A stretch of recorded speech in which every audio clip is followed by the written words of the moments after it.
Jim and Catherine. Jim, Catherine, it's all yours. Okay, welcome everyone. I'm Jim Rich, and again, And I'm here with. yeah, we're together. My name's Catherine Zaranis, and we're excited to be presenting and sharing our experience from last fall when we were at the EMEA conference. Jim, you want to take us through what EMEA stands for? Yes, we were just going through that. It's Europe, Middle East, and Africa. So this conference draws people from Europe, the Middle East, and Africa, EMEA. And so basically they have these ISPI conferences in that part of the world. At this time it was in the country of Georgia. It's been in other countries like Spain. It's been in Spain, and I'm not sure if it was in Sweden. But again, this was our first time, and so I don't know the background of every conference. But next year it's going to be in, or this year actually, it's going to be in Warsaw in Poland. It was supposed to be in in the Ukraine, but that didn't work out. So again, it brings people who are involved with performance improvement from Europe, truly the Middle East and Africa, because we met people from all those parts of the world at this conference. And so it was a fascinating experience in that way to be able to do that. But we got to meet people who were performance professionals, who are really applying this trade, for projects like USAID and a company called Chemonics. So they come in and they work with developing nations to be able to make them perform better, and they do whatever it takes in terms of training, in terms of providing certain kinds of support services. And Jim and I, we had attended a lot of local conferences. We had attended the Toronto conference a few years ago, and we decided it would be quite an adventure to try attending the EMEA conference. So we submitted a proposal to speak, and to our great surprise, it was accepted. And part of the deal, which I didn't realize, was that when you apply to speak, if you're selected, they ask you to lead this very special portion of this conference. So the conference is about workshops, like most conferences. It's also about something they called a simulation, which it was kind of foreign to me. It's like, yeah, a simulation, I kind of understand what that means. But in this simulation, in this particular conference, it was the first time they ever actually had a real client, where the client showed up with a problem, and the participants in the conference worked together to be able to come up with a potential solution for this client at the end of 2.5 days. And so that was a pretty fascinating proposition. When I first heard about it, I just was like, wow, this is exciting. And so I passed that along to Catherine, and after we talked about it, Catherine, figured out like this could be exciting too. Yeah, and so we're hoping to bring that to you this evening as well. So we've devised tonight's presentation so that in the beginning we're going to attempt to address your questions had some common themes. So we'll take a stab at answering some of those questions, and then we'll present to you the problem that the client shared with us when we were at the conference. We'll give you an opportunity to work through what you would do if you were presented this situation in a conference simulation, and then we'll share with you our experience. Sound good to everyone? All right, let's get started. Sounds good. Okay, so we created this graphic again. It's an attempt to again put the themes that we saw from your questions were have to do with really instructional design, performance improvement, and how do you go about this in your career to be able to take the next steps. So we saw a lot of those kinds of questions, not completely, and so I made this graphic that points out that you could go multiple different ways, and that you really, to get there, you need to start at the end. And that's really what performance improvement begins to take you to. So Jim and I wanted to share a little bit about our journeys, how we started off in the profession, where we were. So when I was taking this class in the program, it was 2007. And at the time, I had gotten an entry-level position working as a, even though I had the title of instructional designer, it was really a technical writer position, curating curriculums in federal financial management. And when I took this class, I had the opportunity to, for one of my projects, to write a business case really on the first webinar for the firm. And so it was through that experience and through the deliverable in this class that I was able then to move into doing instructional systems design work. And it was really introducing learning technologies to the company that I was working for. In 2008, I had the great privilege of attending the first conference at ISPI National Conference in New York, and I participated in a real influential workshop called Making the Transition from Training to Human Performance Improvement. It was a 3-day workshop, and I attended the conference.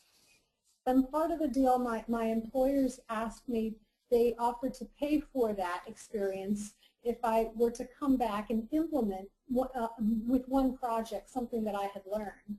Well, they were so impressed with the new skills.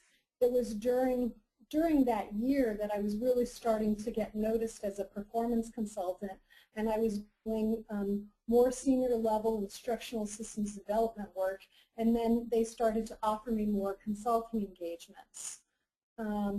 When I graduated from the program in 2010, I was able to leverage the portfolio that Greg had piloted, and I basically used the ASTD-ISD competencies, and I created a portfolio around that, even though I was doing performance consulting work, so that I could showcase sort of where I had strengths for the next job that I got. And it was at that year that my boss at the time said, well, Catherine, if you live in Washington, if you don't have a master's degree, people think you're asleep. And if you are not getting a certificate or a certification every 2 to 3 years, then you're not staying current. So I knew that it was going to be, I wanted to start thinking beyond, once I got my master's degree, how I wanted to develop myself so that I was going to continue to stay current. And that is when I became president of ISPI and started to learn about the ISPI standards and started to use those in the work that I was using. Jim, you want to share your path? Yeah, and so I came at this a little differently. I had my own consulting and training business for 20 years. I was very specialized in a certain market segment, which was print and publishing. And that world changed when the internet came on about 2000. And so I had to figure out another way to be able to make my living. And so I actually, as a consultant, in the 2002 timeframe, I came up with some advice that I would give somebody in my particular situation, and I took my own advice. And the advice was to get retrained and to look for to take what I knew from my existing career and leverage that into something that would give me a broader reach. And so it took me a little while to be able to get some of the things together to do that. But in 2007, I entered the ISD program at UMBC, and from that program, it helped me really broaden my reach. It gave me a better vocabulary to talk with potential employers and clients about instructional development and things like that. And so anyhow, so we're having a little noise here. So anyhow, it took me to the point where I had not only the experience and background, but I had vocabulary, and of course I learned things along the way that were instructional development types of activities that really increased the value of my career and my portfolio. And so then I'm always interested in learning new things. So I got this job, and I can see that some of you looked me up at the National Defense University, and that was one of those jobs that an internship took me into. And I can tell you that when you look for an internship, make sure it's the right fit for you. Okay, but you know, internships are really nice things for people to be able to open the door to be able to take your next step in your career. So again, that's how I got involved with the National Defense University. But again, that didn't work out. That really they weren't fulfilling my needs for me to reach my goals. And so I moved on. I decided I was going to go off into higher ed, and I applied at some universities, and again, I couldn't get into the universities that I wanted to get into. And so during that time, which was a substantial time, it was a year and a half, I decided as I was working to do that, that I would develop myself. And so there were two things that I had an intense interest in, and that was learning how to make videos, because that supported some of the learning activities that I wanted to be able to work with, and to do presentations, to do better presentations. So I actually did the research about the most current presentation methods. And so I found that once I got the job that I have now, I'm working for a consulting company, that one of the first pieces of work they put me on, they said, so can you make movies? And I was like, sure, I can do that, not a problem. But, and so it was one of those serendipitous things for me. And then, of course, I was interested, and I became involved with ISPI in Potomac, and I got involved with their board, and then I became programs chair, and then I became the president. And ever since then, you know, I've been associating with these people, and we've been having a really good time. So. Yeah, so I should just offer the backdrop, and after I do that, I want to open it up so that you all can share a little bit about what your goals. I know that when I started the program, I wanted to master the ISD skill set, and I truly wanted to be a performance consultant, and the program really served me as served as a springboard for me. And becoming president of ISPI gave me access to a network of consultants who I could reach to with questions. So when I was nominated to be president, I asked Jim to join because, you know, I knew about the good skills that he had through UMBC. So we wanted the opportunity to share with you all that the connections that you make in the program are likely to carry on in your professional networks afterwards, and you'll continue to learn from one another, and you might even find yourself presenting together at international conferences. Yeah, it can happen. But not only should you make sure that you're connected to your colleagues, but also to your professors, because you know they're people just like you and me. So take a minute and in the chat share what are some of the goals that you hope to get out of the program. And for me, that's what helped me. You see that end, if you have that end goal, then you can start to break down the steps. So can you list what your goal, some of your goals are in the chat function for entering the program? What were you hoping to get out of the program? I'm guessing a master's degree. Career advancement. Oh, I made some movies for the USAF. A lot of fun jumping out of helicopters and making training videos to prepare military folks for operational readiness. Excellent. Nice. Excellent. Okay. Other goals. People after certificates here and better skill set for content development. Yeah. Very good. Okay.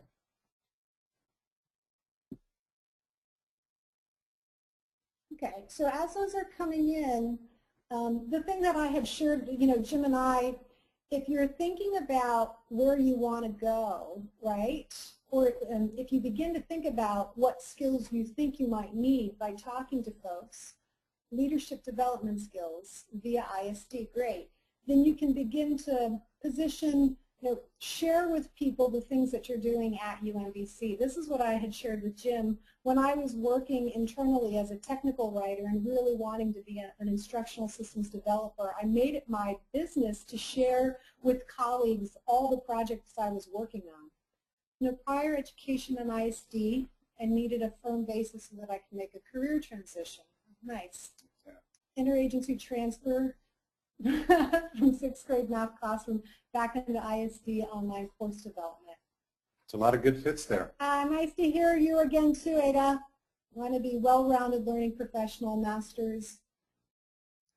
Very good. So, career change. And after 1 year in the program, I applied and was offered a job as a training consultant. All Very right. good, All right. Denise. Congratulations.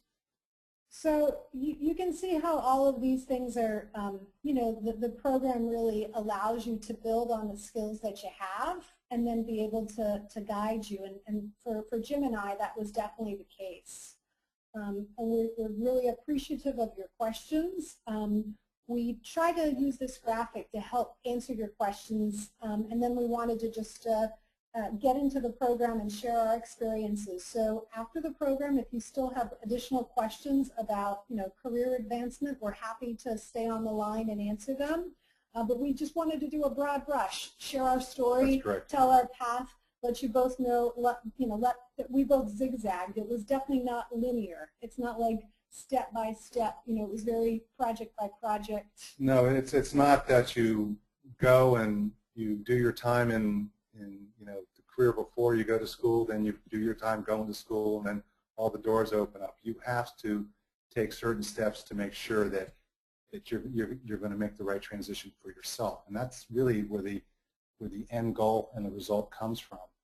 Is that you have to sort of look at that and realize that I want to go from being a 6th grade teacher to something else, or I want to be again, I was an expert and a trainer, and I wanted to go to the next level to become an instructional designer, and then work more with performance. Okay. All right. So we briefly shared our session objectives in the beginning, but we're going to provide an opportunity to review this international performance case study that we experienced in Tbilisi, Georgia, the country, a discussion of international approaches to performance improvement, and then an evaluation of how a deliverable was presented at the conference and met the client's expectations. Yeah. Actually, I think that fits in well with some of the things that we've seen that you've written so far and what you've put into the chat. So here we go. So this is the client. This is a real situation. This was the people from the Ministry of Education in Georgia.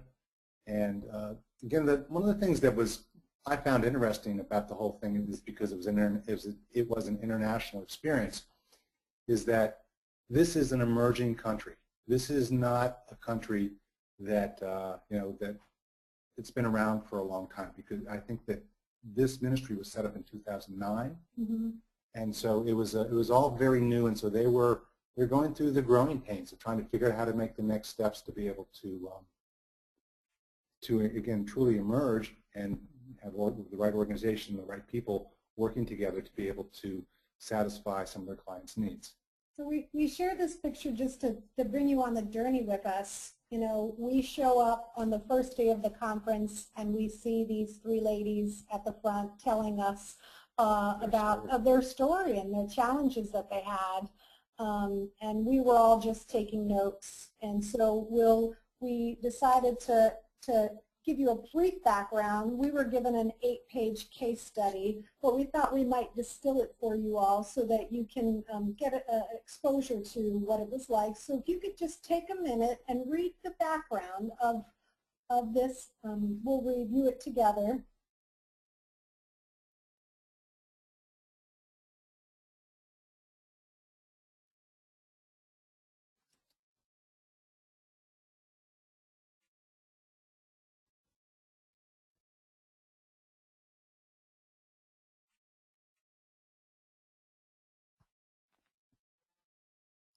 And if, when you're done reading it, if you can just put a little post in the chat saying, I'm good. Or okay, or something like that. We'll know it's okay to move on. Yeah.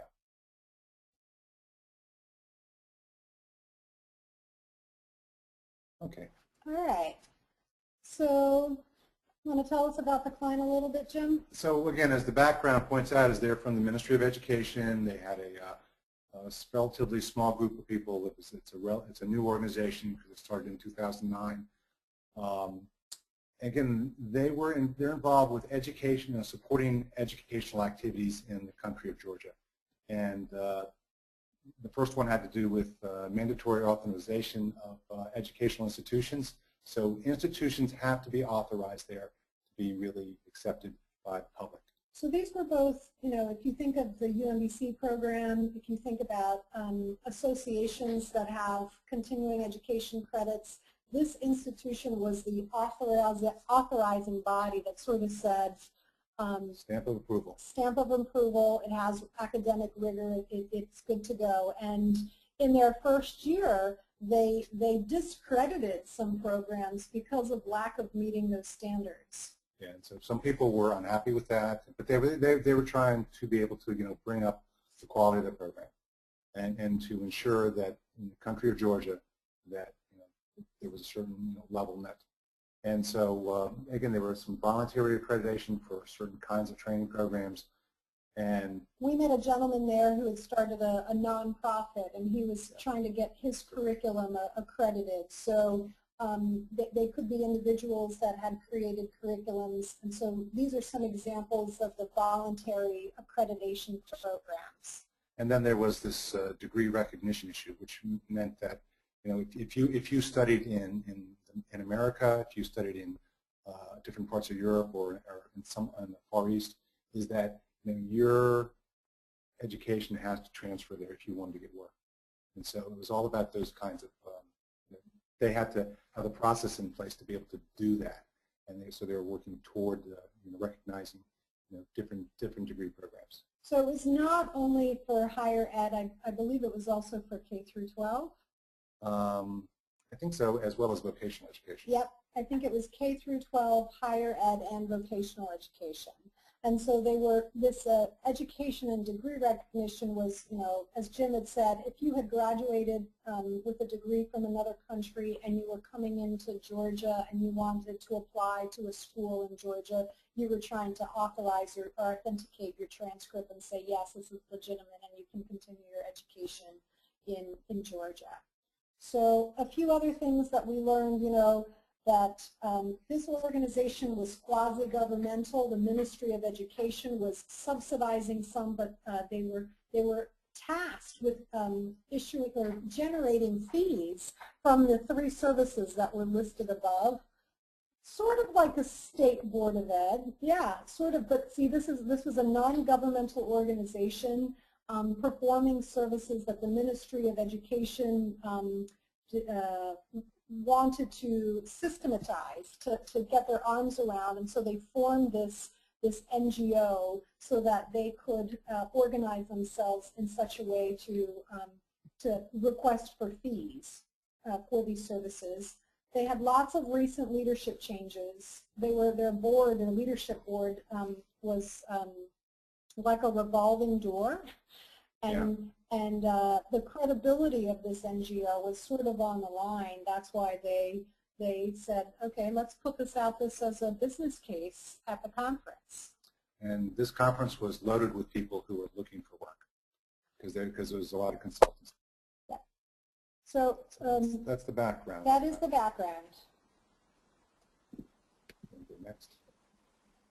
All right. So this was our takeaway. After, hearing the client by asking questions, take a minute just to read what the client request was.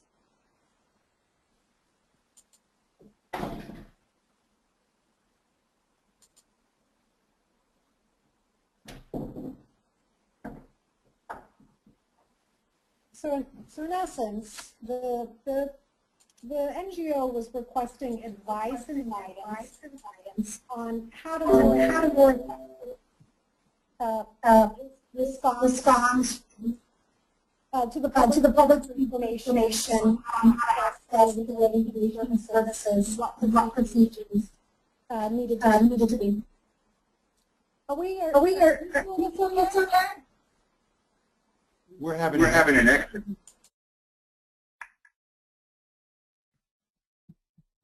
All right. Is that okay now? Sharia, I think you had your mic on and you were getting feedback, so we have to turn that off, okay? Thanks.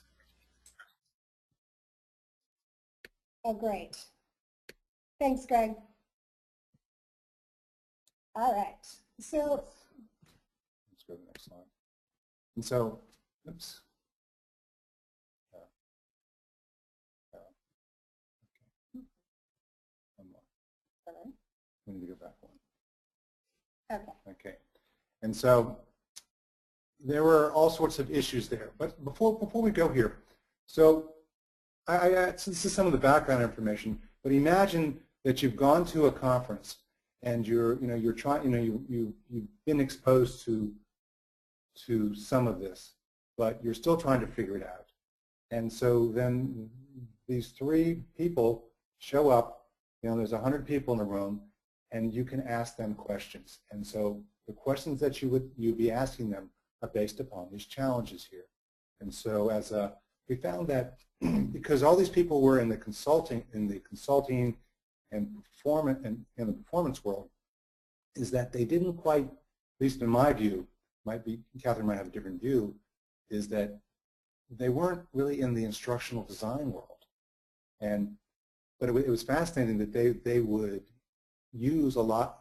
There's a lot of cross-pollination there in terms of the terms and the words and the actual activities. we were definitely surprised that everyone was practicing the skills that we used and had learned in the program and through our affiliation through ISPI Potomac. They may have not called it the same thing, but we were all doing the same thing, or at least mostly the same thing. Yeah. So why don't we take a minute and have a look at some of these challenges. We tried to boil them down to 7. And then once you've had a chance, just type in OK in the chat. Let us know that you're getting a sense for what challenges this new NGO is experiencing.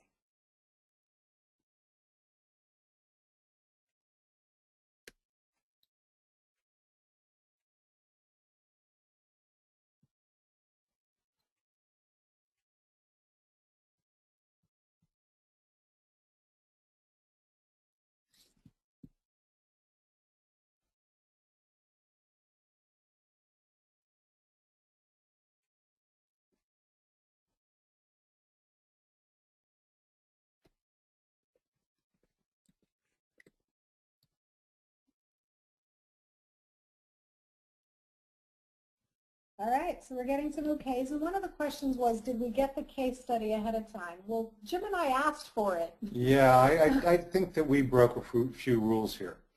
And but we never got it.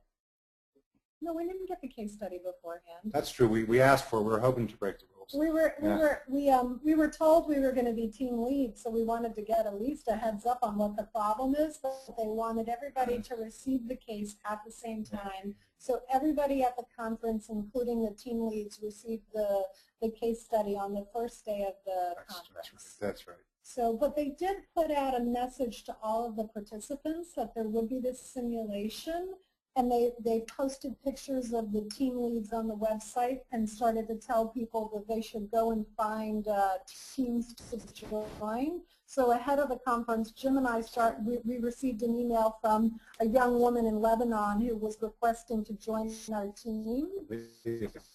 Yeah. And and she asked us if we had information about the case, and we had to let her know that we didn't know anything about it. Yeah, we were going blind into this thing until the first day. And so we got this case study, and as you've seen, is that there were a lot of challenges there. It's about, the first one is about procedural information to effectively, have the right kind of staffing. Again, it's really the first two are really about staffing and about, how do you go about doing this in a way that makes sense and works for everyone? Because what they were doing, for example, with answering people's questions, was to they say, well, you're going to sit on the help desk for a while with one person and one phone. And so if someone came up to them in this office, they couldn't answer the phone, or if they were on the phone, someone would have to wait. And so they were trying to figure those kinds of real basic things out about how to interact with the clientele from you know, different methods, if it was email or if it was phone or if it was in person. And so there were some few questions. We did not, that was a good suggestion. We did not use any U.S. counterparts for our analysis. And yes, they do certify schools, and there were definitely some cultural challenges. Even within Georgia, we discovered that there were several languages spoken, and so folks, you know, there was English, Russian, and then the Georgian language. Georgian, Azerbaijani. So I think there were 5 languages involved. Right. So part of the problem was this NGO was receiving questions in these different languages from people, and it was sort of the system that they had was it was an all-hands-on-deck system. So when a call would come in, anybody in the organization could be routed. That call could have been routed to them. And so you can see that, again, really the first few questions are about how do we really, if you can see that they're details, but it's really how do we go about, you know, organizing this so that we can perform better to meet the needs of the public. And so that was really an interesting thing to hear about. And then again, there was the issue of how to this, you know, to be able to get everybody to perform the best way they could, because again, in some cases they were losing face and they didn't want to do that. That's right, Larry. They wanted to be able to handle these issues before school started, and there were definitely these peak periods where, you know, processing transcripts, so they didn't have any tiered staffing, you know, when they had these peak periods. It was just all hands on deck all year long. Yeah. Okay, so you've got a little bit of a background. We want to invite you to kind of be in the shoes that we were in and to think about some of the questions that we were confronted with in performing this simulation. So take a few minutes to, we'll read the questions together as a team, and then as you've given it some thought, then you can either, we'll unmute lines for people that want to share. If you want to put your postings in chat, you can put them in chat, but we want to hear from you. This is the real active class participation piece where you can share with us your knowledge. And if you were at this conference, what would you do? What would you do? How would you have gone about building your team with people you've never met before that are all conference attendees? What questions you might have asked this client. We started to get some of these already. What approach you would use to design a solution for this client. How you might test the solution in this conference environment. And if you were given 10 minutes, how would you present your findings to the clients. So I'm looking at my time. It says 7:08.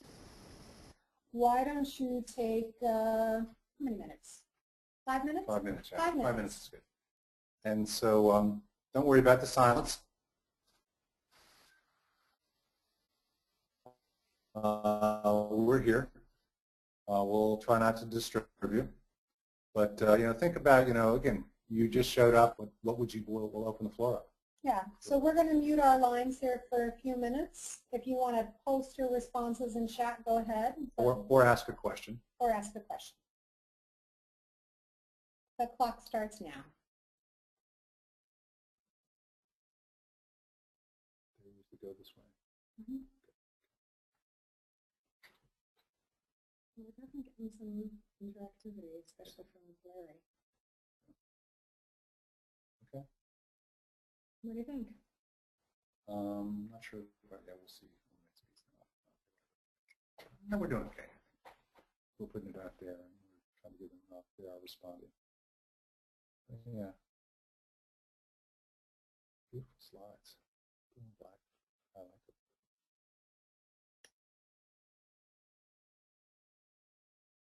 Yeah, we needed We haven't muted ourselves.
All right, so we're seeing a lot of really great responses here, great questions, and they're coming in.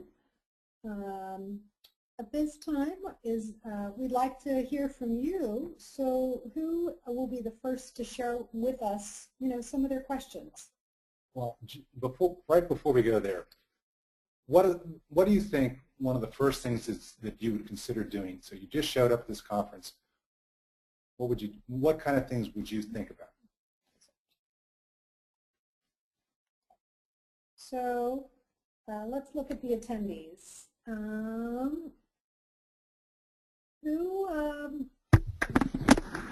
This is Layla. I'll speak. All right. Thanks, Layla. Sorry if I'm too loud.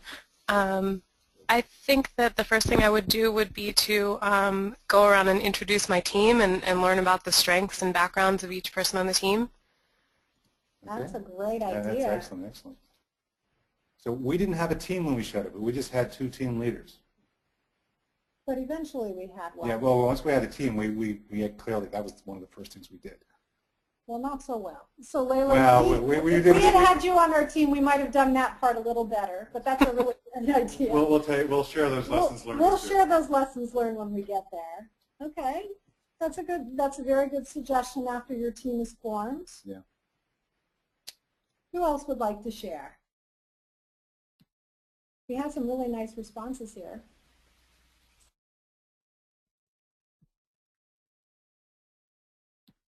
Allison, you want to share with us? I was kind of curious about what that atmosphere was like for building the team, because you guys said you didn't have a team going in, you just had 2 team leaders. And there was drinking involved. Actually, I think we have some pictures to show you on this one. So what they did was the conference kicked off in the evening. It was like 5 or 6 o'clock, and they introduced everybody, and then they said welcome. And then after some of those kind of things went on and they explained the ground rules of the conference and welcomed everyone, we then went to a reception. Which was wine. They wine had and us, cheese. yeah, they had us tasting the Romanian wine, the Georgian wines, and they that was our first opportunity to try to find, or people find Jim and I to form our teams. Yeah. So everybody who were team leaders and everybody who wanted to be on the team were on the same mission, and that was to try to connect. And and so it was really a nice way to meet people. It gave us a common theme to hi, how are you, and what are you interested in, and by the way, would you like to be on our team, or do you want to be on your team?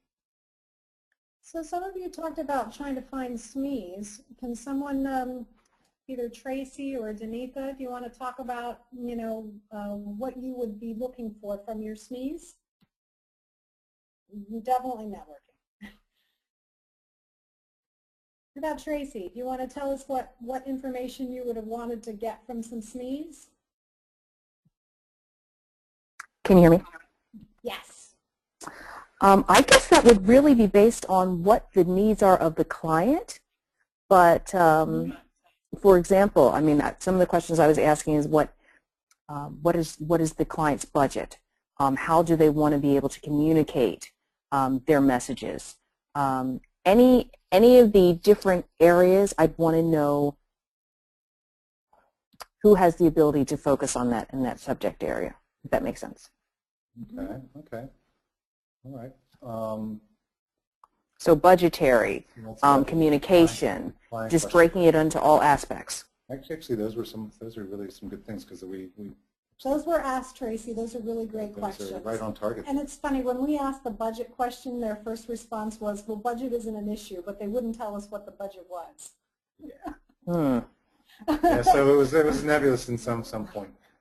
So okay, so we formed a team, and yeah, it was really kind of interesting there. And then we started to go down this road here. So in a way, it's like after we got the team together, that's when we started to meet and talk about these kind of questions that you're bringing up here about where to go and what to do. But again, we really hadn't when we met the client. I mean, 100 of our closest friends met the client, basically. We're all in the same room. And so the team started asking questions. That's how that went. It wasn't a one-on-one situation.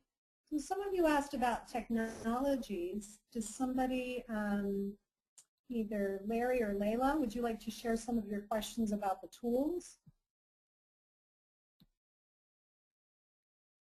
Larry here. I wanted to know more about when you guys set up your teams, did you have any access to folks who were in the know as far as training developers that were from Georgia, or could give you more insight to some of the real issues? Because if we were at a carnival, all the bells would have gone off right then. Okay, okay. And so yeah, that was one of the highest priorities for myself, and I believe Catherine, is that we wanted to make sure we had locals on our team. Okay. And everybody was trying to jockey for the Chemonics folks who were working in Georgia, who were sponsored, and during the cocktail hour we all went up to them and they all said, well, we're too busy with the conference so we can't help you, right? But everybody was trying to do that, Larry, so that was front and center for Jim. He actually thought to do that while I was looking for a glass of wine, I think. So I think that proved to be a really good strategy. Yeah. Okay, because I think there was some political stuff going on behind the scenes, and as far as the technology, the only reason I'm asking about that is because I think it could help leverage some, you could use the technology to kind of reach out easier and save some money if you have some infrastructure, and if you don't, then that's just more issue that you need to be aware of. As Catherine mentioned, I mean, we were approached by one person before we got to the conference, Aaliyah. She was, again, from Lebanon, and she was into it, and she looked at our credentials, and she wanted to be on our team, and it was really, she was a very eager person, and a lot of real good energy there. But again, going back to the Georgia people, we didn't really use technology until a little later on. we started looking real closely at who was who, and so we used the internet and LinkedIn for those kind of things. You all have come up with some really good questions. When we were in the middle of the conference, we didn't really know what to expect, so there's definitely, all of these questions that you're asking are things that eventually unfolded and we'll share our story, but we didn't come to them quite as quickly as you did, as you all have today. Right. And I think we probably have done a good job of synthesizing their challenges. It was really a big barrier when we got the case study. It wasn't written in a really concise way, and for a good portion of the question and answer session with the clients, everybody was trying to find out what the real problem was. So, so I was thinking more about why they have, as far as infrastructure, and tech barriers. Yeah, they had quite a few of those. Yeah, they had. So, I mean, one of the more telling questions for me, when the client was asked a question, and actually the question was, so is everybody on the same page here? And so they told us what they wanted, and so it was asked of the client, does everybody believe what you're telling us? And the answer was, no, they don't. That's part of the problem. And so there was huge, barriers that way, cultural barriers, because people. This is a lot of the people came from communism, and they were moving toward capitalism, and so two completely different ways of working. And it looked like they had money, so there were some infrastructure things there that were being supported well. And again, that's why people like Chemonics were there in USAID to support that.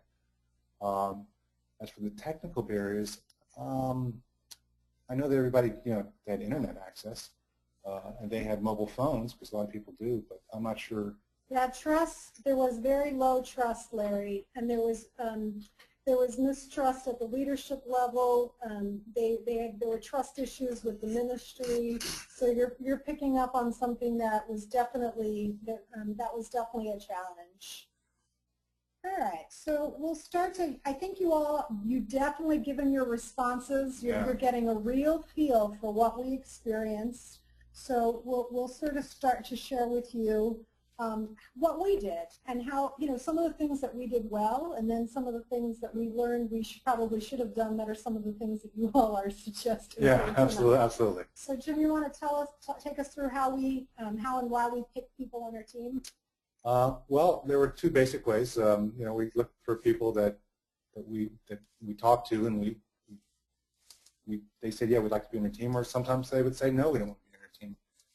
So we would also, again, we found a couple of locals, people from Georgia, and Aaliyah came to us through the internet, and Lucy, so Lucy Newman, she was from Africa, from Nigeria. She was involved with ISPI. She was some kind of, I think she was the president for her area in Africa for that year. And she wanted to be on our team because she said that Jim asked he had the courage to ask provocative questions at the national conference. True, yeah. So she wanted to be working for a leader who was not afraid to ask provocative questions of the client. So sometimes we were looking for teammates, and other times they were looking for us. They were looking for us. I know that I approached Randall, she was another presenter, because I really ascribe to using appreciative inquiry, and I know that her presentation at the conference was around using appreciative inquiry, so I knew that we would align in terms of a way to engage the clients. And then there were two gals that were from Macedonia, and we bumped into them on our way home that evening at a restaurant, and we asked them if they had a team, and they asked us if we were the winning team, and we said, why, of course. Well, yeah, of course. So then they joined our team. So it was this really, it was a wonderful way for people to meet one another at the conference. They got to ask us questions about our background. We got to ask them questions. So it was one of those things where you were just, wherever you bumped into people, whether it was during a session or at a restaurant during one of the meals, then you would sort of ask folks, do you have a team? Are you looking for a team? What are you looking for in a team? Sometimes it was luck, sometimes it was deliberate. because we were fortunate to have someone on our team that had a lot of insight to the problem. So Ada asked how many people we had on our team. I believe we had George, we had Nino, we had Elizabetha, we had Valdo, we had Lucy, Randall, you and me. So it was And Aaliyah, 9. And Aaliyah, 9. There were 9 of us. 9. So, and then in the end, we got very lucky because we had 2 Georgians. We ended up having, we ended up having 2 Georgians. And one of the Georgians was one of the gentlemen that was trying to get accreditation from the association. He had his own association, and he was really frustrated. And he was invited to the conference, and he was sharing with us all of his points of pain as a Georgian that was trying to get accreditation and the challenges he was experiencing. And then we discovered only through research that we had another Georgian on our team who happened to be a former consultant of the Ministry of Education, but she didn't reveal that to us. I hopped onto LinkedIn and saw that on her LinkedIn profile. So we then decided to pick her brain in terms of what was really happening on the inside. So it turned out that we had a SME on our team and we didn't know it. Yeah, we were completely amazed. But so like I said, sometimes it was deliberate, sometimes it was luck, sometimes it's a little bit in between. Just yeah, okay. I don't have anything better to do. We were pretty laid back about it too. We would, during the cocktail hour, we asked people, and then, when we bumped into places, we would ask people. But then people came to us. Jim and I were the only team that had 2 people, and we also were the only team. I'm going to share this. I was the only woman that was leading a team. So it was fascinating because the conference was probably 70% females, women, and so. Yeah, it was pretty difficult in terms of the information not being free-flowing. I think that Jim and I had an advantage because we had worked together for so many years, so at least we had thought partners. And so if I was missing some information, I felt really comfortable turning to Jim and say, did you get that? Because I had no idea what's going on. Or he would come to me, and we had a lot of trust already built in because we were presenting at the conference together. So we picked a team, and then I guess it was the next day that we had the meeting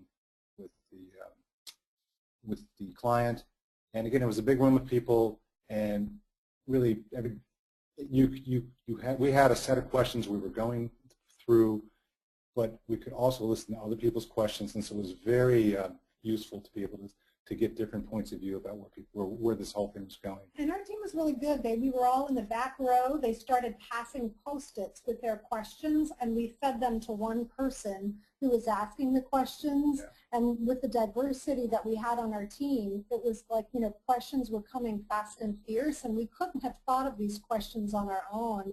And the fact that we had this little Post-it note flow going, I don't know any other team that was doing that, but we kept feeding new questions from everybody on our team through this little Post-it exchange. And the thing that's really fascinating is that we just met these people. So it was really very nice, very, very serendipitous that way. So how did we begin to create content? Well, I know my style is very collaborative.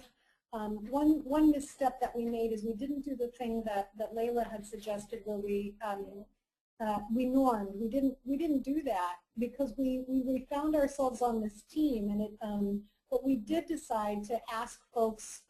We went around and we gave every single person on the team the opportunity to share questions that they had and any observations they had. And we kept going round and round and round and round, and we mind mapped it so that everybody felt like they had an opportunity to be heard. So there's some questions coming in. Jim is. So we had over 1 hour with the client. That was with the whole group. But they were very open to us. When there were 3 people on the panel, and they would, someone to ask a question, and the leader of the team would talk to them, sort of behind the scenes, and then she would answer the question for us. And I think they might, it was a long time. It wasn't 5 or 10 minutes or even 20 minutes. It was well over an hour. And Patrick, your idea of starting a Twitter and a hashtag with a hashtag would have been a great idea, and we were Jet lagged. a little jet lagged, but that would have been a great use, getting everybody set up to do that. That wasn't something that any team did, and we didn't do that. But we were exchanging the Post-it notes. Time to do strategizing or team building before the interview. We were given 1 hour, Allison, to do strategizing and team building before the interviewing with the clients. It was like get up in the morning and you have to get up earlier. No, we weren't even given an hour. We were told to go find our teams, and then the next morning we were supposed to be seated with our teams. Right. So there was no strategizing or team building before the interview, and we had formed our teams, and that's when the Post-its. But if we had used technology, that would have been one thing. Do you feel that now is enough time? It's weird. I can tell you, Tracy, Aaliyah, who was a real eager beaver, we were so lucky to have her on our team. She created an Excel spreadsheet that she sent to everybody the night that we got the case study, and she had distilled all the facts in a real detailed format. So, and she had shared that spreadsheet with all of us, and so I think that was a really helpful step.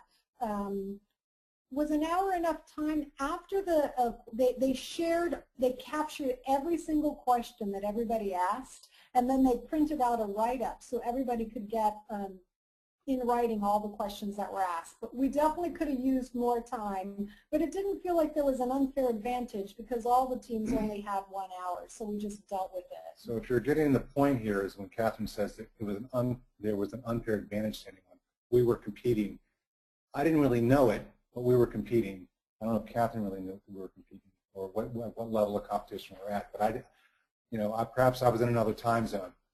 But, well, they told us we were in teams, so I just figured if we were in teams that, So they then, after we had the question and answer session, they gave us an hour and a half after we met with the client to begin to work with our team to distill a solution, right? So we had very little time to get together. We had very little time to meet together. And we were doing a presentation, Oh yeah, Jim and I were presenting also. So it was, they wanted to take ideas from all of these performance consultants in the moment. So what we did start to leverage technology. We didn't set up a Twitter account, but I set up a Dropbox so that Aaliyah, because she was sending us emails, and I wanted everybody in the team to be able to access the information and if people were jet lagged, there were people that would wake up at unusual hours when they had energy, and so they could post things to their versions of the presentation or questions on Dropbox so that everybody could access them. I also used LinkedIn. I don't think anybody else did because we didn't have a lot of time to get to know each other. I spent some time studying everybody's LinkedIn profiles, and that's when we discovered we had the Georgians. So we invited them, Jim and I had coffee with them in the morning and started just asking them questions that we would ask a SME. So we felt like we had this advantage even though we didn't have access to the client. We had somebody who had worked in the client system. And she knew the politics of it, and so those kinds of things that you could try to figure out how to work around, because this was, again, a very difficult situation with trust, and people were not working well together. That's a good question, Walter. Sorry, this is a silly question, but what was the purpose of this conference centered around the simulation? So, Walter, the International Society for Performance Improvement attracts consultants that are working as, some are ISDs, some are performance consultants, so this was the European conference. And one of the learning techniques is that they offer in this conference, in addition to be able to attend conference sessions to learn from luminaries in the field, they offer this simulation experience where the people that are presenting can actually use those skills trying to solve a similar problem that they would be solving for their clients and sharing those strategies with everybody in the room. Yeah, so Our team, Jim and I decided on the final day to skip our sessions, Yeah. and we started just really honing the presentation. We decided to use a PowerPoint slide deck. We decided not to use all of the detailed spreadsheets that the team had come up with, even though there was some pushback on that, because we knew we only had 10 minutes, so this was going to be a high-level presentation. This was 10 minutes, not 10 minutes and 1 second, but 10 minutes. And if you went over, you were cut off. Yeah, so teams that did not go, that went over the 10 minutes, they told them they just had to stop their presentation right at the 10-minute mark. But they didn't tell us that until the day of the presentation. So, but we have the wisdom of saying, you know, we're just have to keep this to 10 minutes, so we have to synthesize the information to make it accessible. So it was really about a good communication plan at that point, about understanding, you know what we thought the client wanted, and to make sure that our assumptions were correct, and to propose the solution pretty quickly, and then see where it would go from there, and then provide at the what the bottom line is for that. So on the final day when we were honing the presentation, we told the team, we anchored on some major themes that were similar to yours, the communication, the technology, the setting up we had proposed setting up a call center rather than having all of the calls routed throughout one place, followed by some management training. But our solution was we started off with a series of assumptions, because not all of our questions were answered, and we asked the client if during the presentation if they could agree to the assumptions that we listed. We then described the current state. We acknowledged how they were feeling also as a result of the inefficiencies that they had. We then shared our understanding of their needs, and we made just 4 recommendations. There were so many needs, and we decided we ranked them based on which ones we thought were most important, and we offered process, communication, organization, and people as our recommendations. Finally, we proposed strategies for each of those 4 areas, and we kept them very simple. While we took all the data that Aaliyah had created in Excel, we didn't make the presentation very detailed. We just sort of related each of our suggestions back to the current state, what they were experiencing. And so then finally we created, if you implement all these things, this is what your new world would look like. And Jim calls this the new bliss. The new bliss. New bliss. If you do these things, and you make sure it's like 1 or 2 or 3, this is what success looks like for you if you do these things. And they were all smiles after, we created the image for what the new bliss is. So other teams didn't take the same approach. One team even created a website for the client as a prototype of what a new website could look like for them. So somebody actually created a technology, and they created a project plan for the client to implement this really elaborate, sophisticated solution. Yeah, and so they really, I understood where they were going to, because they weren't listening to what the client wanted. And so, again, it was very elaborate what one team did. But, it didn't, I didn't really care for it. But everybody took it, Trying to show the outcome, we wanted to share with you a few photographs. We described that little meet and greet. This is a photograph from that meet and greet. And here is the whole team. We wanted you to get a sense for the people that were on our team. Aaliyah is the woman with the beautiful head wrap from Lebanon. We have Lucy from Nigeria. At the cocktail party, the gentleman wearing the George wearing the suit and the black blazer and the white shirt. In the first photo, I'm here talking to Randall about appreciative inquiry, and we found her. In the bottom are the two women from Macedonia who asked lots of good questions about working with multilateral organizations, the ones that asked us if we were the winning team. And finally, in the bottom, you'll see these were the team leads. And Jim and I are on the far right. So this should just give you a little flavor of what the environment was like and the folks that eventually were on our team. I do want to say that Randall, as it turns out, was from the D.C. area. That was just, oh yeah, we'd never met Randall before. And we had another American. So, you know, each of these team leads that you see on the bottom reported out. And some of the teams reported as a team together, others took a different approach. When we first entered the hall, I told the team that I'd either want us to present first or I wanted us to present last, because those were the ones that are most memorable, and we were not first, so I recommended that we present last. And that's what happened. Our team presented last. A wise move. A very, very smart strategy. So just to share with you the outcome of the presentations, Jim, you want to? Oh, the outcome of the presentation? Yeah. Yeah, we won.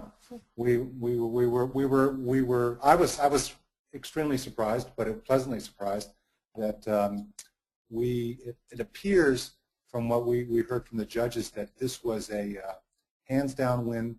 We had 3 judges. They looked at all the details of presentations. They took their time. They did this individually, and after each individual decided, you know, who the winner should be, they got together and then they compared notes.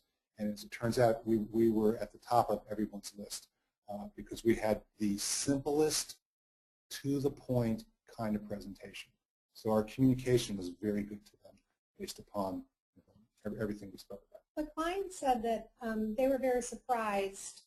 She was actually a former consultant at Booz Allen, and she says, as a consultant, it's so tempting to share all your technical expertise. And having heard all the presentations, what was simplest for them was what they felt they could implement. And so that's why they chose our solution unanimously, because they said that the simplicity of the solution and the ability to implement were greater than all of these elaborate solutions. Some of the solutions, it's funny, you know, the folks, we chose to present straight to the client. The other presenters, it's as if they were doing a presentation to a conference. And so they weren't even looking at the client when they were giving their presentation, and they were doing an HPI lesson. It's like they were giving a lesson to all the participants about how to implement this solution for a client rather than telling the client how to do this. I mean, one of the walkaways for me was... She was asking if we can share the slide of the new bliss. Okay. I don't know if we have it on, do you have it on your desktop, Jim? Because I don't think I do, but we can at least share the takeaways. We'll type them in, Tracy. I'll pull them up as Jim is talking. But here, that's a great question. So, well, can you share my desktop or share yours? Do you have it on your computer? I don't think I do. Okay. So we had a culture of quality. Here's right. Oh, okay. So a culture of quality, a reduced call load to better information dissemination, call answers clearly, correctly, and timely, using a strategic CRM, producing high customer satisfaction, a culture of engaged employees, empowered management, collaboration by management by objective, and developing a reputation of a center that is well known throughout the country. And so we called our presentation, which I think a culture of customer care. Can you show my screen? Can we share my screen? Greg, how do I pass the ball from sharing my desktop to Jim's desktop? Are you able to help us with that? Yeah, there in the upper right corner, you should see like a little blue button. and it has two screens on it, and it says Change Presenter. Do you see that? Do you see that? No, not yet. In the upper right-hand corner of your little dialogue dashboard thing, there's a little blue circle. Oh, yes, I see it. And just click that, and it gives you a choice of people to share it with. Okay. And then you just click on Jim. Okay. Okay, it worked. Okay, here we go. So, hopefully everybody can. Thanks, Greg. Thank you. Sure. Yes. So there's my screen there. This is what the new Bliss is like. This is what we believe success would look like for the client. So it was really funny, Tracy. We received feedback from some of the participants even before they announced our presentation as the winning presentation, that they would have liked us to have started with the new Bliss. And Jim and I debated. One of the other team members was asking us to start with that. But I felt like it was more important to get some of the assumptions out of the way and to build connection with the client. So this is something that came up, towards the end of our presentation. And Jim felt really strongly about leaving that as the last visual for the client to think about rather than starting with it. But I suppose there are different ways to go, and at the end of the day, it was the thing that people remembered and selected us. So I think the way we handled it was just fine. Yeah, I think so. Again, as far as I'm concerned, it's the best practice to do it that way. But that's what the research says. To talk about research. So we'll just share a few of our lessons learned here, what we would have continued doing, what we would stop doing, and what we would do differently. So Jim, how would you answer those questions? Well, collaboration is always a good thing, so we definitely continue doing that. The approach that we took was very easygoing, and I like that.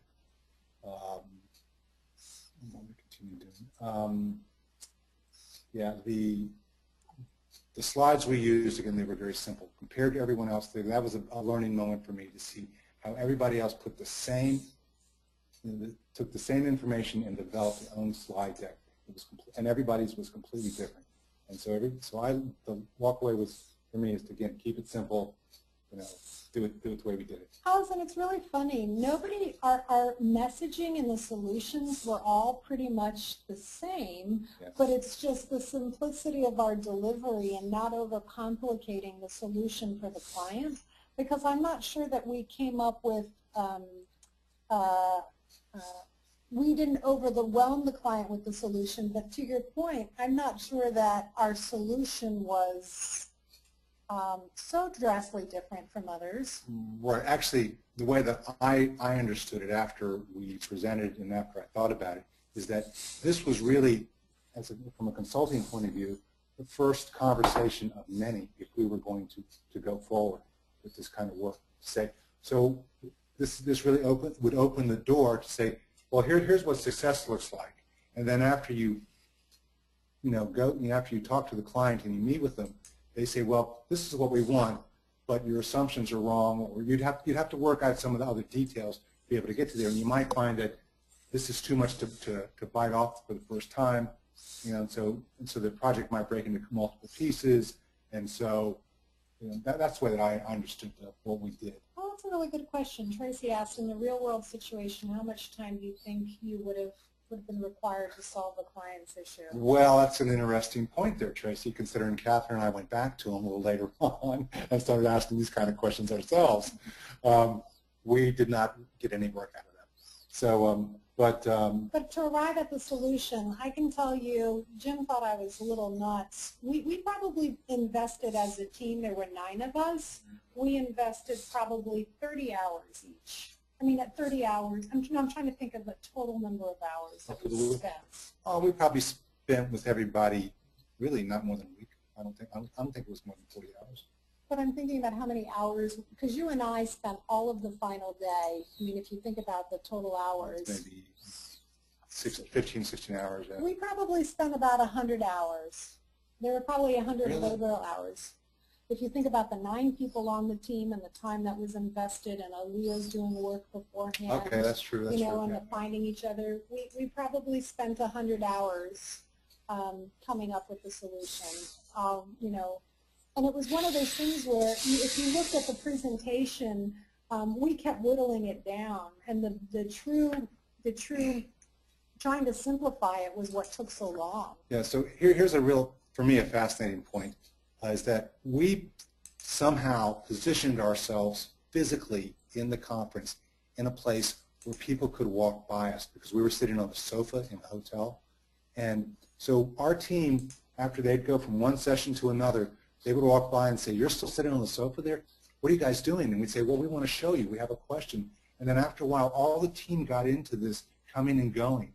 And because we had the Dropbox set up, is that they would see what we were doing, or we'd post something to them in the Dropbox, and then they'd come back to us, and that would help us update what we were doing. It was really, because we were located physically in a certain spot, that really helped make the whole operation for developing this very collaborative. I think that's what really was a differentiator for us as well, in addition to the simple solution. Jim and I made ourselves available to the team physically and virtually, so everyone felt like they were contributing their ideas to the presentation and honing it. It wasn't as though just the 2 of us wrote the whole thing. It was really leveraging the diverse skills. And if geographically we weren't in a position to be able to have people, you know, come to us, and if the ability to be able to post information online in real time, so people didn't feel like they were excluded, that was a really good thing, I think, that we did.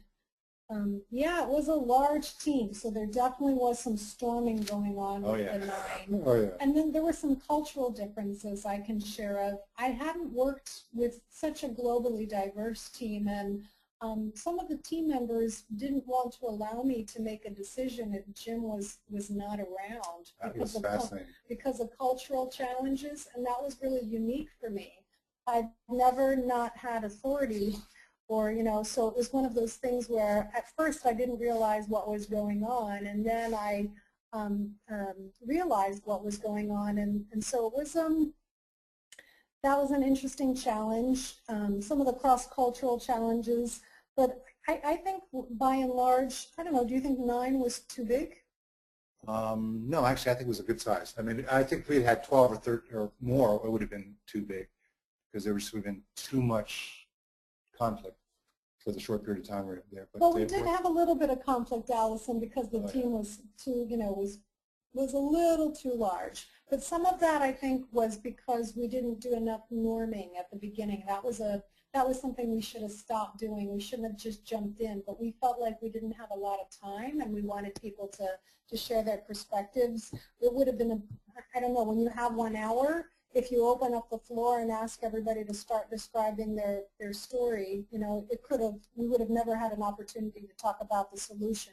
But it definitely caused some inter communication conflicts. And we didn't have all the rules they have there about, you know, if you don't agree with somebody and things like that, about what you're going to do and how it's going to work. And so people would just sort of go off and do what they usually do at home, I guess. And I think because a part of the size of it is there were times where we would be meeting informally places that people weren't able to connect. But we kind of got around it because of the virtual piece. So I think if we hadn't set up the virtual piece, there might have been some excluding. But there were other teams that also, you know, had a nice collegial environment. I mean, one team during their presentation to the client all publicly thanked one another. There was like a kumbaya hugging moment. So, yeah, you definitely got to know the people on your team really well. So what we'd start doing is again, where I'm coming from is that I would see that we would take a few minutes, at least 20 minutes, to set up some basic ground rules about conflict. And how it's going to be dealt with. Mm-hmm. So that's really, so we didn't do that well. And again, it's not like that we had, a world war or anything like that. It was just difficult for a few minutes. We didn't start handling that really well until the 3rd day. Yeah. where, when two team members were not exchanging really kind words, I basically let them both know that that behavior was not appropriate and that each idea would be welcomed and that any negative, response was not something that we would tolerate. So. Yeah, and at that point, we ended up having to say things like, that sounds like a great idea, but if you can do that, then we've got 20 minutes, and if you can do that in 20 minutes, that's fine because I can't, or or Catherine can't. So we found ways to be able to work around some of those things, but it was really about setting the ground rules correctly up front. But I can say that we definitely used all of our skills. I know in coming up with the solution, I thought about the leadership skills that I tried to hone when working with teams, the appreciative inquiry. Jim and I had just done a presentation on a model that we co-created called SPATI, and we tried to use SPATI in coming up with our solution. So even though the solution was really simple, we definitely were using a lot of different models behind the scenes in order to come up with a solution. It wasn't just, and Jim has been in the graphics business for a long time, so it also helped that our slides looked easy to read and professional and clear. It just resonates this truth and trust messaging. So we definitely use everybody's strengths to really come up with a really nice solution. Yeah, again, it was a very collaborative activity. Mm-hmm. So, we have just a few minutes before 8. That's how long, we had planned for tonight. We wanted to open up the floor for either questions about some of the questions you had sent us earlier or questions about the simulation. I mean, I guess the question I would leave you with now is, given what you've heard about this conference, if you had an opportunity to participate in something like this, is this something that you would enjoy doing? Could you see using a simulation in a learning environment that you might create? So go ahead. The floor is open. The floor is open. You can either unmute your phone or put something in chat. What are your thoughts about a learning experience like this thing, like the one we participated in? Catherine, I'm in the process right now of designing a simulation for the internship I'm doing this summer. And it's trying to coordinate a learning experience that can be shared by 3 different specialty areas and pulling those in. And that being the description, you guys presented a simulation that seemed very focused because it was within that education ministry. When you start pulling in up to 3 different areas of specialty and trying to link them together, what are some of the strategies that you would look at trying to do, or would it just be the same approach with a larger scale? I think the one big takeaway that I've learned, Larry, is that people feel tempted to give different exercises to different teams, and that actually complicates it. If you're given the choice, you definitely want to give everybody the same problem, because what's going to happen is you're going to hear about that problem solved through the different lenses. And you definitely want to structure, I think, the teams so that each of those other functional areas are represented. So you may not want to open up the floor for people to pick their own teams, but you might want to structure it so that each of the functional areas is represented on within each team.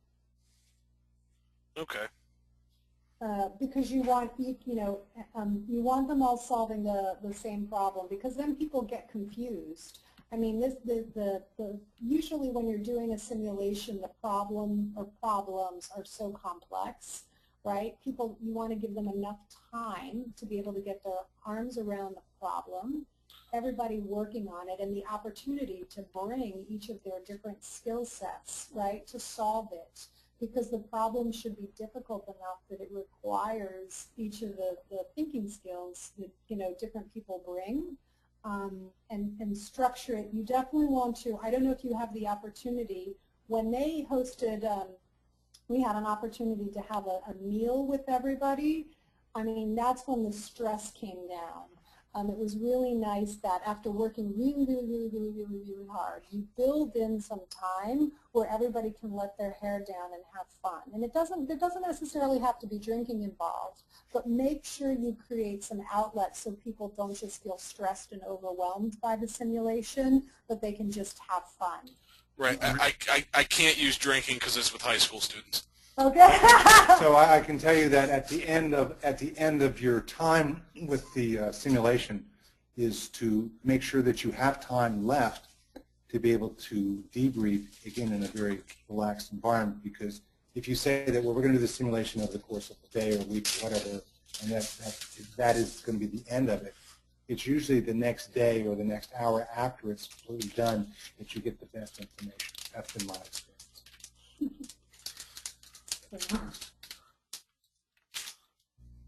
Oh, so those that are working, Lele, would you like to share a little bit about the simulation that you're working on that might give Larry some ideas? Sure. I think that was Pat, actually.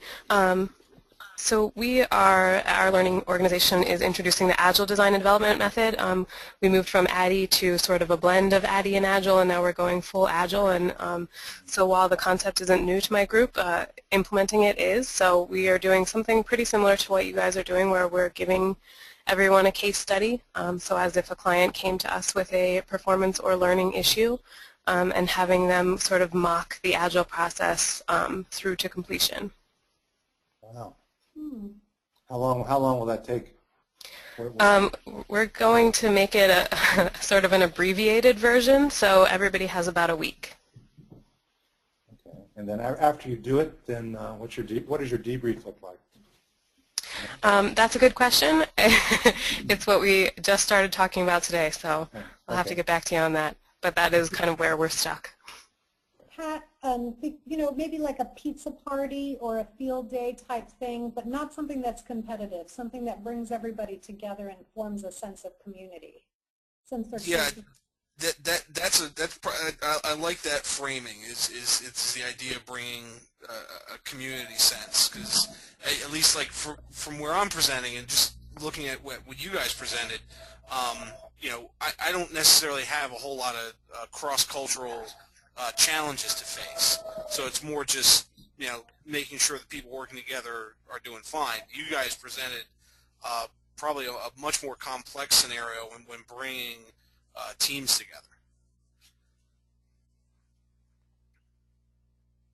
Okay. Anything else?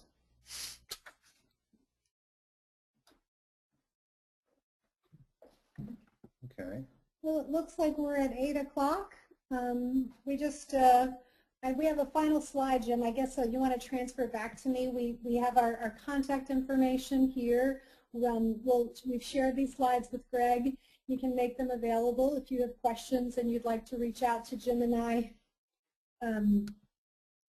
We're happy to answer any questions. We consider the UMBC community our community and our learning community.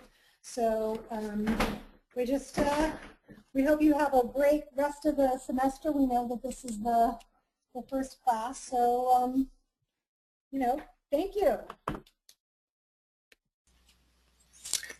Thank you, Catherine. Thank you, Jim. Well, thank you. It was a pleasure. Does anybody have any questions? I know I ask everybody to submit some questions ahead of time, and basically that's to get you thinking. It's also to help provide our presenters with some background on what you know, what you don't know, what you might be interested in. Does anybody want to ask any of those questions that you took the time to develop? Yeah.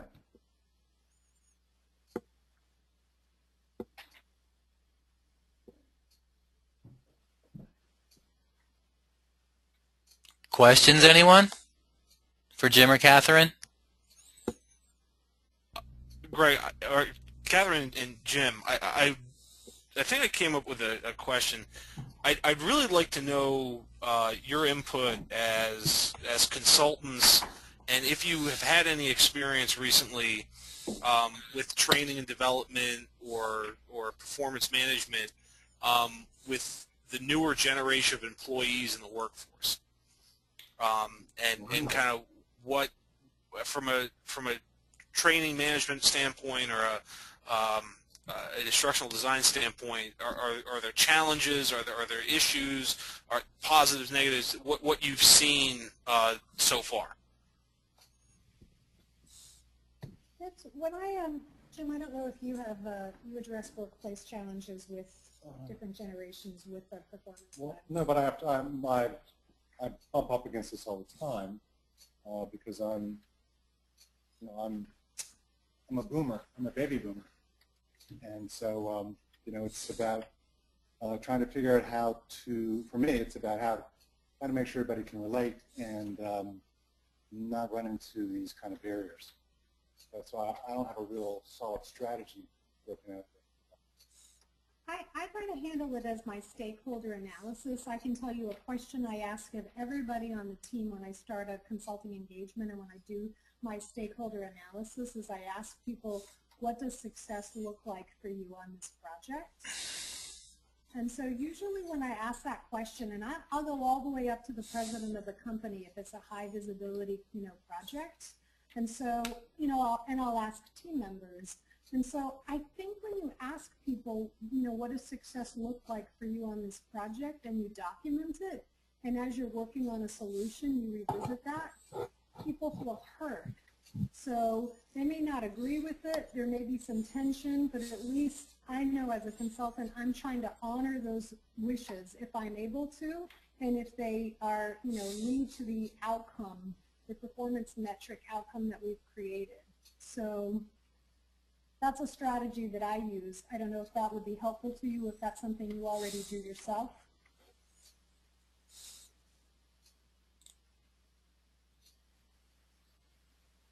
I would think I would agree with that, with what you just said. I do take that into account. Okay. I know that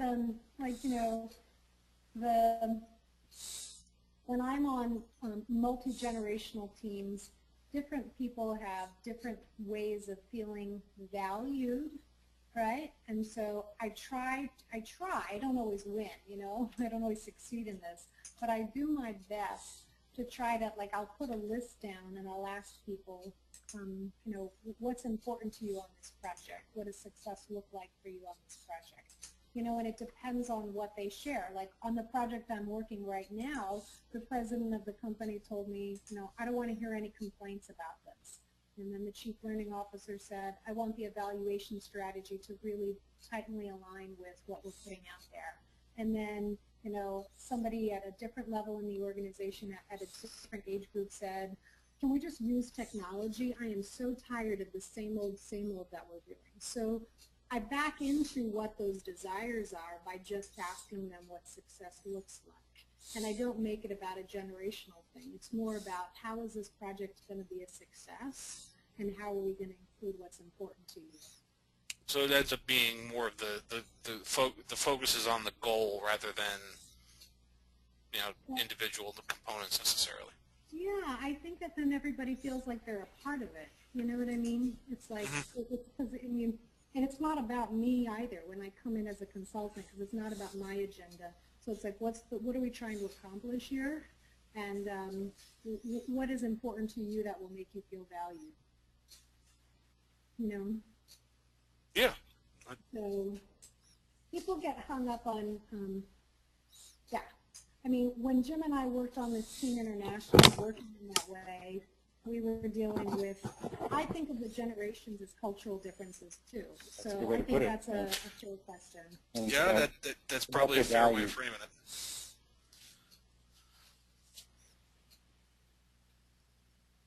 So why they're different? Again, I think a lot of it comes down to the values that people value and they don't sometimes communicate well. And so and again, what Catherine's talking about doing is to making sure everybody lets everybody know on the team up front what they value, and then once they put that out there, then everybody gets focused on the same goal. Yeah, and I send that out to everybody too. I mean, so after, it's not like I'm having private conversations. I'll send that list out to everybody so that they know that they've been heard, that this is expected, and I ask them to hold me and the team accountable to trying to reach these goals and success measures. So that way if I forget, then other people can remember. I'll share with you the reason I reframe it. When people start talking about generational differences, then it creates division. So I try to use strategies because I know that they're out there that kind of, and they're not just generational differences. People have different points of view. They like a different process. So I think as a performance consultant, the skill that we bring is we try to get really clear about what success looks like, what the metric is, and then we're all working to it using our diversities, right, in order to make that happen. Good question. Any other questions? Hi, this is Beverly. Hey. Oh. Hello. Hi there. Hi. I had a question about, I don't recall which one of you were involved in leadership development, but I was wondering if you had any experience with 360 assessments and what your views about the use of them are in organizations. Yeah, I'm currently working on a project where there are 3 vendors that are working on the project. They didn't want the vendors that were building the leadership training to be the ones that were disseminating that were creating the 360 evaluation. And so the client requested the 360 evaluations to be used. So here's my thinking. If it's a homegrown instrument, I'm not in favor of it. I've been in organizations where people will create what they think is a 360 assessment, where they go around the organization and they ask people what to include in this assessment, and inevitably it creates all kinds of very tenuous dynamics. Right? I'm very much in favor of using a third-party assessment. And I don't know any of them, so I'm not advocating for anything that I use. If they're all reputable firms, if they're looking for some, I can make recommendations. But if it's a reputable, the instrument is statistically, validated. You give people enough time to reach out to the reviewers and ask it. And then you do something with it. The organization just doesn't give people the results, but they build a development program around it, whether it be through coaching or access to a mentor, or they tie it into an IDP where they're deciding that they are carefully working with somebody who's helping them to debrief the results. They're not just left on their own to read this report and then feel like, now what do I do with this? I mean, I remember about 6 years ago, I had a 360 evaluation, and then I had an executive coach who I worked with, and I had 3 90-minute sessions, and it was really, the feedback that he offered me was so helpful. He shared with me during my 360 evaluation that I rated myself harder than any of my other evaluators, and he said to me, Catherine, that can be a problem, because if you have such high standards, people that are working with you just have to be aware that they may be challenged by the fact that you're maintaining those standards. So if you're being too hard on yourself, you might be too hard on people that are working with you too, and you can burn people out. So that feedback about myself was really helpful. And so when I look back on that report, I think about trying to celebrate the wins, trying to not be so hard on myself, right? So I think it's really, it can be a useful tool if you don't use it in isolation. Is this helpful to you? Do you have a specific question about which organization to work with in order to do that, or have I seen success and failure with it? No, I mean our organization is currently evaluating a tool, and it's just for development purposes only. It's not tied to your salary or anything like that, but it is for the goal of developing leadership and I guess establishing some core competencies. Yeah, and that's how it's used. I'm currently doing a project for the Park Service, and they're using the 360, and they've geared it around 8 competencies, executive leadership competencies, that they want people to be aware of that are important at that level of leadership. So the questions in their 360 are around those 8 competencies. Okay, thank you. Sure. Hey, this is Allison. Hi, Allison.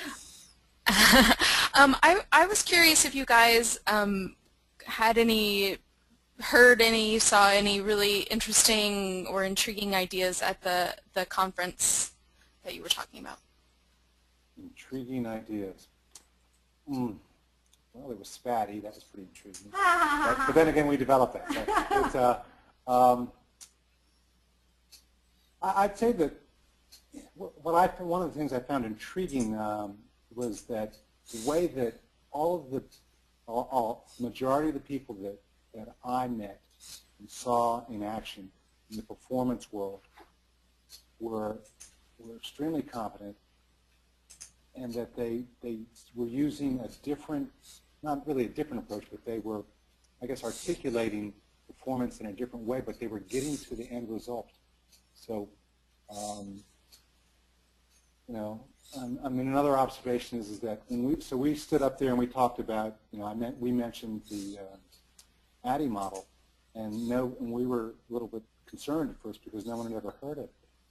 And so when we brought up Spatty, which is something we developed, and we broke it all down, we found out by the time we came to the end of our workshop that, you know, that people were on the same page as us. They understood exactly what we were talking about. They were just approaching under a different set of terms. And so, you know, Allison, it was funny. There was no new knowledge for me, but I feel that way now when I go to ASTD conferences because I've been in this space long enough.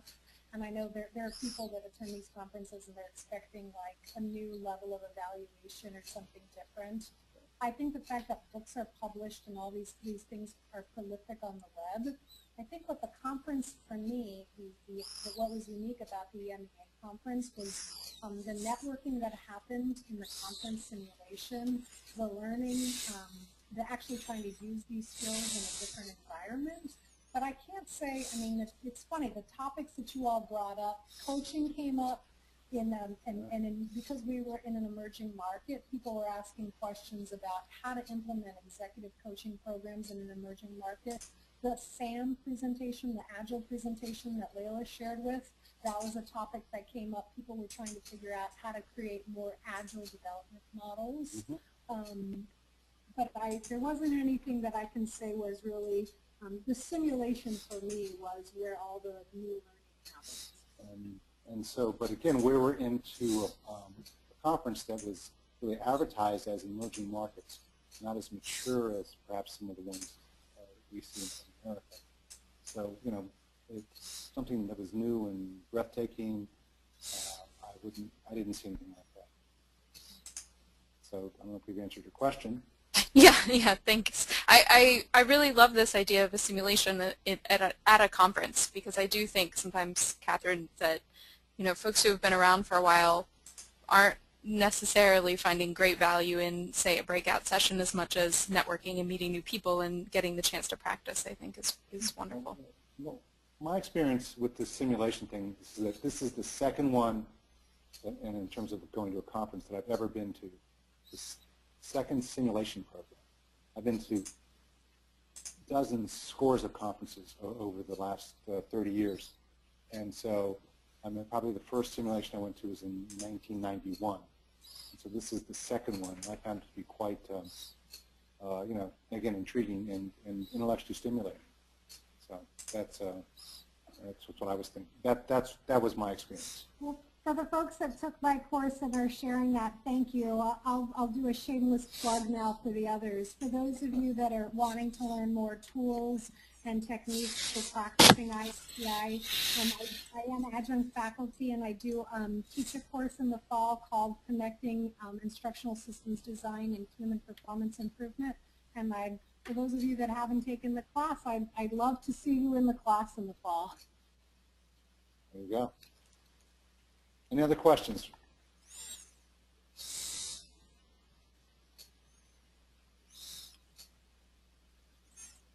All right. Okay. Okay, there you go. Thanks again, Catherine. Thanks again, I have Jim. a question for Catherine. Pleasure. Yes. Question? There's one more question. Yeah, I had a question for you, Catherine. Can you tell me more about PerformLink and how you got involved with that and what's your progress with working through this process? Larry, that's a really great question. I can tell you that I had the vision when I was in the program that I eventually wanted to be an independent consultant and start my own practice, but I had a little bit of fear because I got really comfortable to collecting a paycheck from somebody else, and I wasn't really sure that I could make a living working on my own. And I was really fortunate to be on being president of ISPI helped me a lot in launching my business. I was sharing with Jim yesterday as we were just talking about tonight's presentation that about 2/3 of my clients come from the ISPI network. The clients that I get from ISPI are actually a better fit for my skill than people that have referred me business that used to work with me, because they may remember a skill that I used maybe 8 or 10 years ago that I can still do, but I'm doing a little differently now. And so the ISPI referrals that I get are the strongest.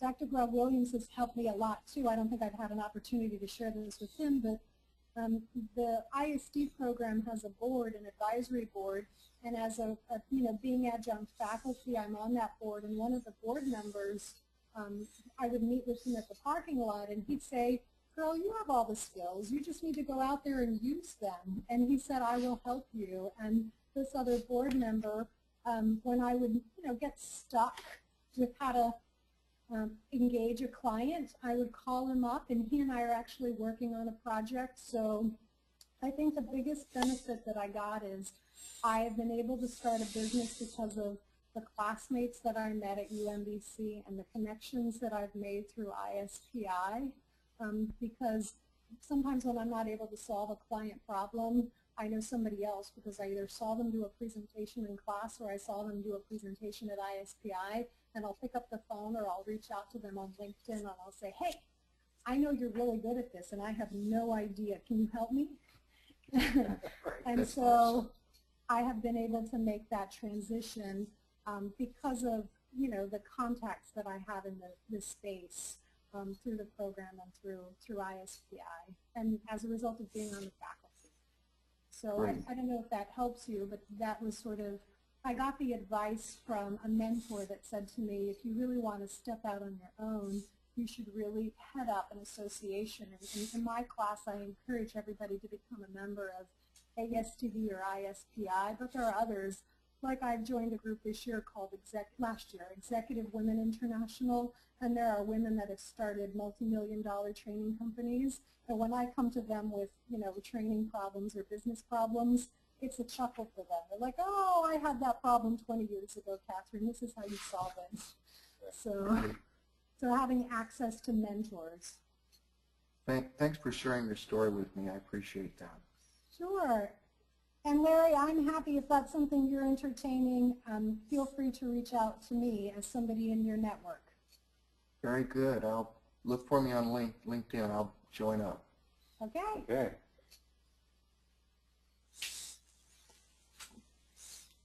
All right.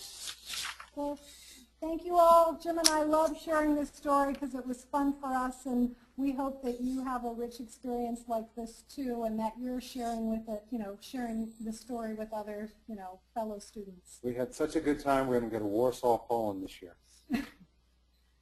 Thank you very much, Catherine, Jim. We really appreciate you taking your valuable time to share your knowledge and expertise with us. It's our pleasure, Greg. Thanks so much. Thank you. Okay.